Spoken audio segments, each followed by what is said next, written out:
Bonjour, je vais passer les minutes suivantes à vous parler du RGPD, qui est un règlement européen pour la protection des données personnelles et qui est rentré en application en mai 2018. Je vais revenir sur le thème de cette matinale, à grand pouvoir, grande responsabilité. On parle donc bien ici de super-héros. Et je me suis demandé si les super-héros respectaient bien la loi à la lettre.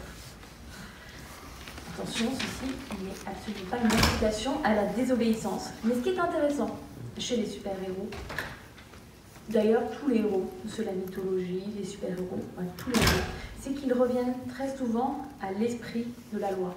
Le pourquoi, le why, si cher à auto. Et donc dans un premier temps, on va essayer de se demander quel est le why, quel est l'esprit de ce règlement. On va poser trois hypothèses et on va essayer d'en choisir une parmi les trois. La première hypothèse, c'est celle de l'argent qui gouverne le monde. Je vous ai donc ici proposé un graphique qui présente les dernières condamnations publiques de la CNIL. En vert, vous avez toutes les condamnations qui concernent la loi informatique et liberté, et en orange, les condamnations qui ont été faites au titre du RGPD. On voit qu'il y en a encore peu. Les temps d'instruction de la CNIL sont parfois longs. D'ailleurs, c'est le petit point vert qui peut paraître étrange en mai 2019. C'est une société qui a été donc, dont l'instruction a été longue et qui n'a été condamnée qu'en 2019 pour des faits qui remontaient à, je crois, mai 2018, donc juste avant l'application du RGPD. Ce qui est intéressant aussi de noter, c'est l'échelle logarithmique.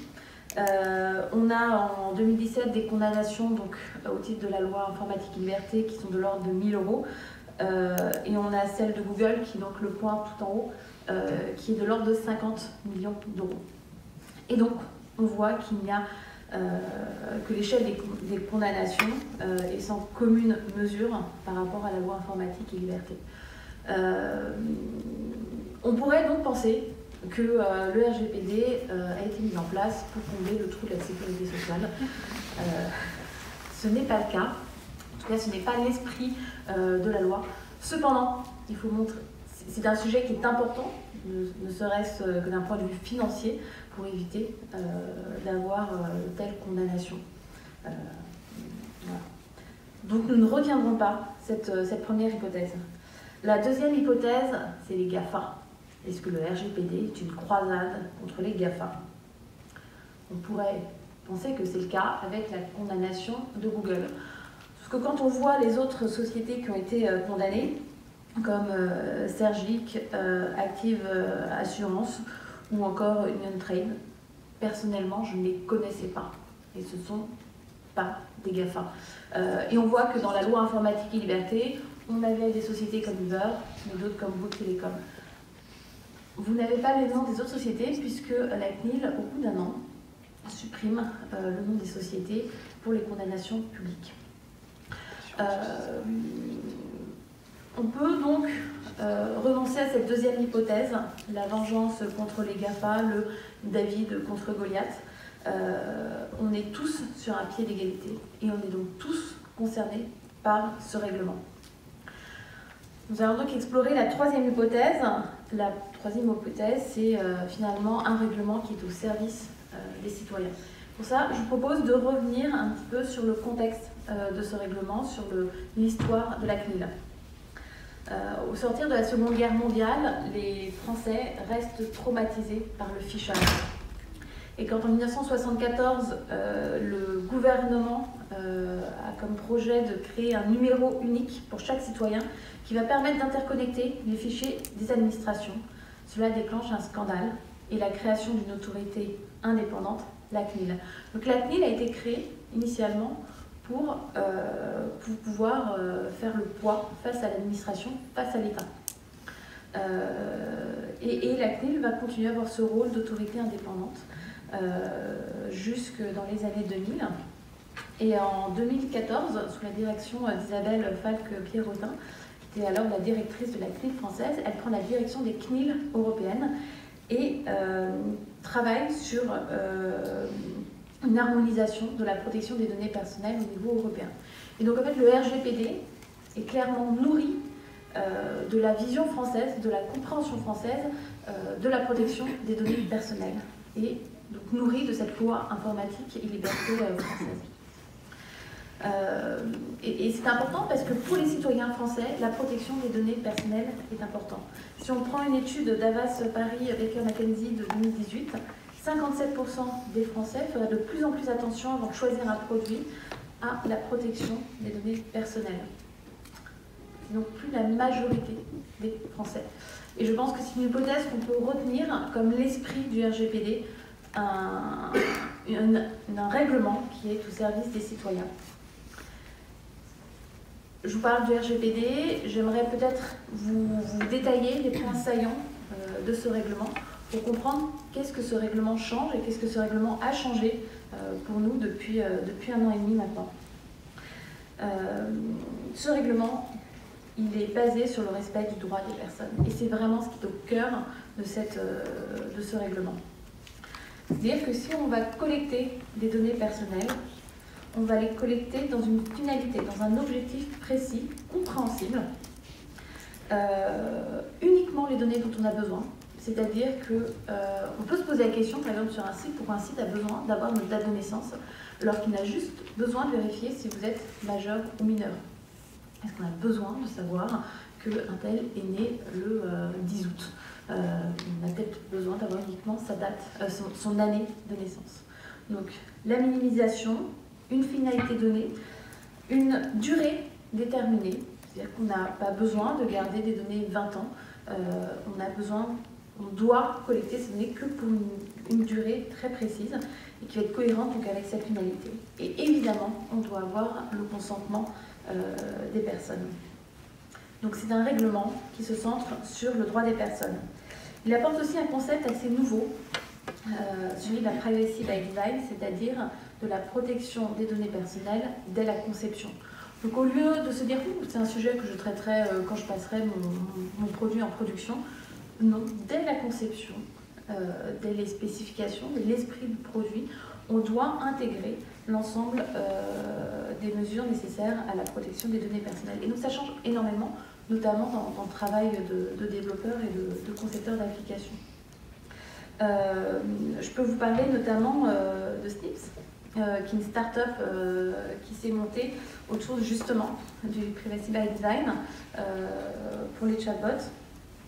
C'est une start-up qui veut tuer Alexa et qui mise sur le Privacy by Design. C'est son mot d'ordre. Ils pensent qu'ils peuvent toucher une niche de 50 millions de consommateurs, petite niche, et c'est vraiment leur mot d'ordre. Quels sont leurs axes de développement et leurs différenciants par rapport à un Alexa ou un Google Home?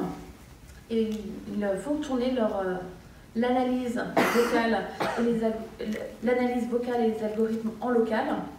Et donc ça ne tourne pas dans le cloud. Les données restent chez vous. L'algo va être partagé avec du federated learning qui va être capable d'entraîner un réseau de neurones artificiels de manière distribuée et chiffrée. Et puis il reprend un des points du RGPD qui est intéressant, c'est la portabilité des données. C'est-à-dire que vous voulez ne pas perdre tout votre historique sur Alexa ou Google Home, eh bien vous allez pouvoir porter vos données pour les mettre chez Snips et du coup finalement les maîtriser. Et donc c'est une start-up qui fait pas mal de levées de fonds et qui arrive à travailler de manière éthique et qui en fait un mot d'ordre, une communication forte. Je reviens du coup au grand principe du RGPD. On a quelque chose aussi qui change fondamentalement, c'est la charge de la preuve.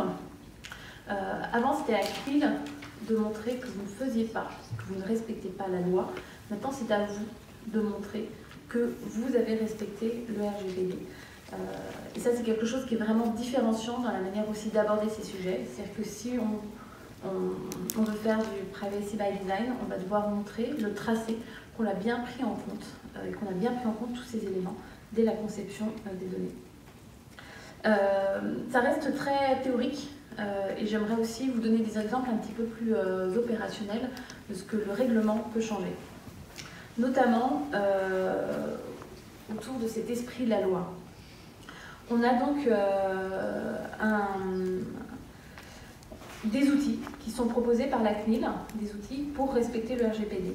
Un des plus chiants. c'est l'APIA ou l'AIPD. L'AIPD, c'est l'analyse d'impact pour la protection des données personnelles. De manière très simplifiée, c'est une analyse qui va être déclenchée si vous travaillez sur des données sensibles.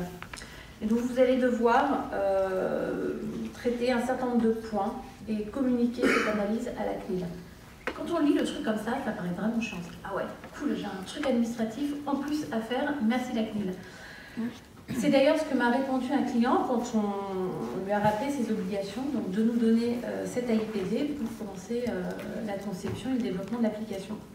C'est un client qui construit une application à destination des élèves pour lutter contre le décrochage scolaire à l'université. Donc on est sur des mineurs, on est sur donc des données assez sensibles. Et au fil de la conversation avec ce client, qui était parti sur dire encore un truc à faire, on s'est posé des vraies questions. On s'est posé des questions sur le droit à l'oubli. Combien de temps il avait pensé conserver les données? Est-ce qu'il avait pensé à faire un batch, un mécanisme de suppression des données? Comment il récoltait le consentement auprès des parents? Comment il le stockait en base de données? Comment on pouvait travailler le parcours utilisateur pour récupérer facilement le consentement plutôt que d'envoyer une feuille à faire signer aux parents et puis du coup ressaisir à la main la date de signature des parents.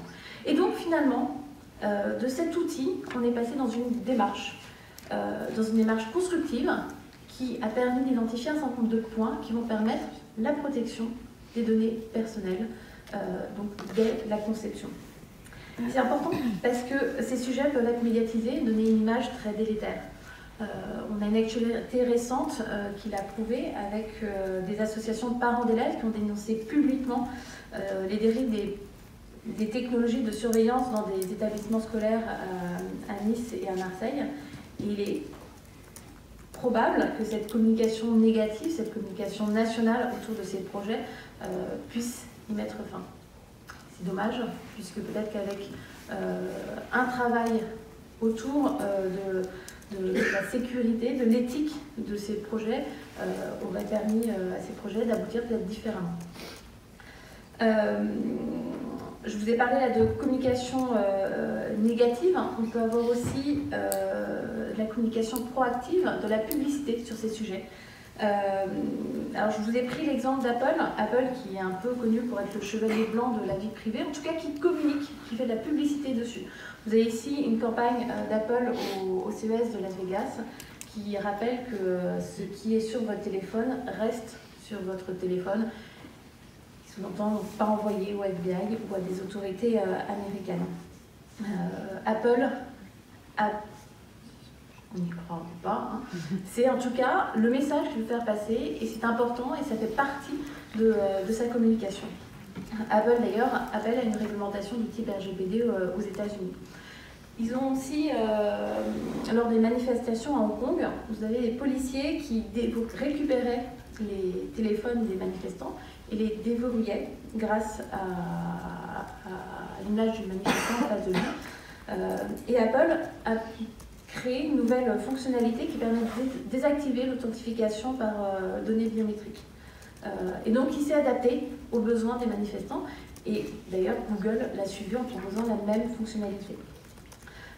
Et donc on voit que ces sujets-là, communiquer, sont des opportunités pour un certain nombre de sociétés. On peut parler aussi de tout ce qui est stockage de données.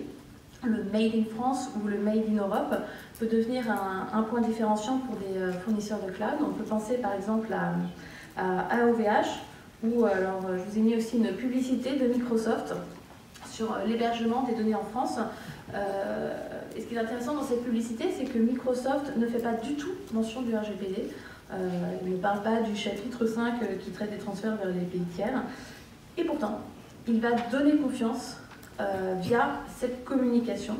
Et d'ailleurs, il fait même intervenir un acteur du public, donc de la PHP, et donc il va vraiment créer de la confiance auprès de ses clients en surfant sur ces enjeux d'éthique et de protection des données personnelles.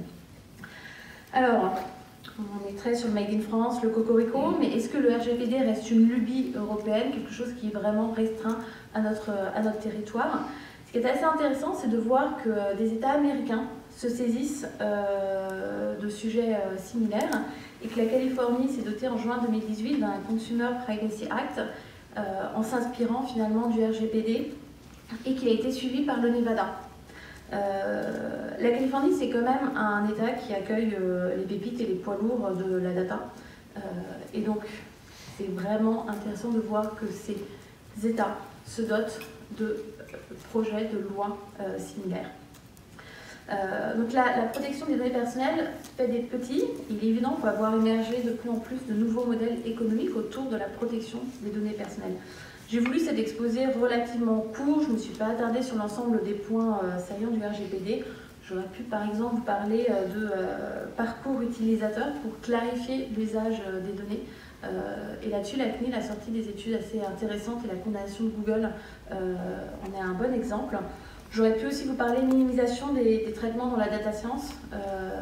C'est un sujet assez compliqué, un vrai défi.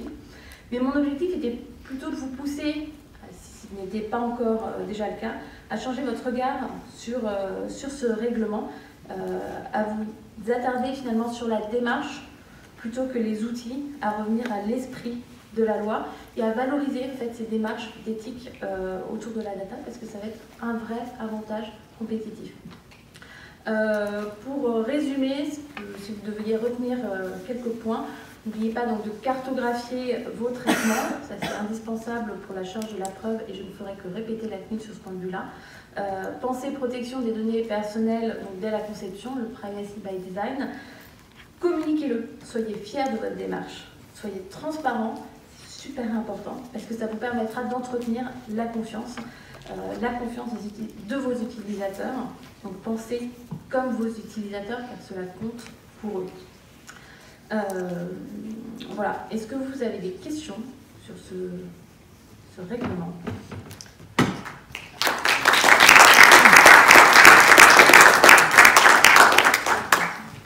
Merci beaucoup. Je vais parler fort. Merci. Montrer les opportunités, je trouve ça assez fascinant. Et je me pose quand même une question. Moi, j'ai l'impression que ça fait pour moi, c'est une espèce de petit miracle, le fait que la GDPR ait été instaurée, parce que a priori, on a l'impression que ça va à l'encontre de certains intérêts économiques. Enfin, les grands acteurs ont a priori intérêt à collecter la data, même s'il peut y avoir des opportunités qui se cachent derrière. Et je me demandais, est-ce que vous auriez une explication? Peut-être que j'ai tort, je pense, sur ce miracle. Peut-être aussi qu'il y a eu un certain nombre de contingences historiques qui l'ont amené. Et c'est ça que j'aimerais mieux comprendre, si vous avez des clés là-dessus. Je ne suis pas sûre d'avoir toutes les clés de réponse. Je pense qu'il y a un contexte européen qui est très différent du contexte américain. Je me souviens d'un petit déjeuner justement avec la directrice de la CNIL il y a quelques années, ça devait être en 2014 ou 2015. Il y avait dans la salle des personnes qui travaillaient aux États-Unis. Et c'était en fait saisissant de voir les questions et de me rendre compte qu'aux États-Unis, la protection des données personnelles était beaucoup moins importante finalement qu'en France. Je pense qu'en France, on a vraiment un contexte historique, en tout cas, de crainte autour des données personnelles. Et c'est, je trouve, assez intéressant de voir que suite au dernier scandale, la perception des Américains change. Et je pense que ce sera passionnant de voir comment ça se développe dans le monde, parce qu'on a quand même la Chine qui je pense qui est dans l'inverse, dans le balancier, voilà, sur les sujets de protection des données personnelles. Je pense que c'est un point dont l'Europe se saisit d'un point à cause du contexte historique, mais aussi comme différenciant pour trouver aussi un point propre. La Chine a actuellement en discussion un projet sur la protection des données personnelles. La seule différence avec nous, c'est que l'État a le droit de retrouver ces données. C'est la même chose pour les États-Unis, parce qu'il y a quand même le Cloud Act qui contredit RGPD, puisque eux ils disent que même si les données sont stockées à l'étranger, ils ont le droit de les vérifier. Donc ça veut dire qu'il y a des choses à faire dans le travail international qui sont beaucoup plus complexes quand même que ce qui est évoqué. Oui, et même en France, dans les cas de légitimité de l'usage des données personnelles, il y a beaucoup de cas particuliers qui sont laissés à l'État français. En France, c'est de la proportionnalité, alors qu'aux États-Unis, même si c'est juste pour un vol, ou chez nous c'est terrorisme, enfin que ce soit vraiment très grave. Terrorisme, pédophilie. Voilà. Donc c'est beaucoup plus complexe de trouver. Je simplifie volontairement. D'accord. Bonjour. Oui. Une question qui ouvre un petit peu plus au-delà du GDPR. Je me demandais où en était la réglementation sur l'encadrement de la valorisation et du prix des données. On parle de protection des données, mais les enjeux aussi de valorisation et de prix des données. Est-ce que la réglementation commence à bouger également sur ces thématiques-là? Pas à ma connaissance. C'est intéressant, c'est qu'aux États-Unis, ils travaillent plus sur ces aspects-là, en fait. Le Privacy Consumer Act travaille aussi sur la valorisation des données en termes financiers.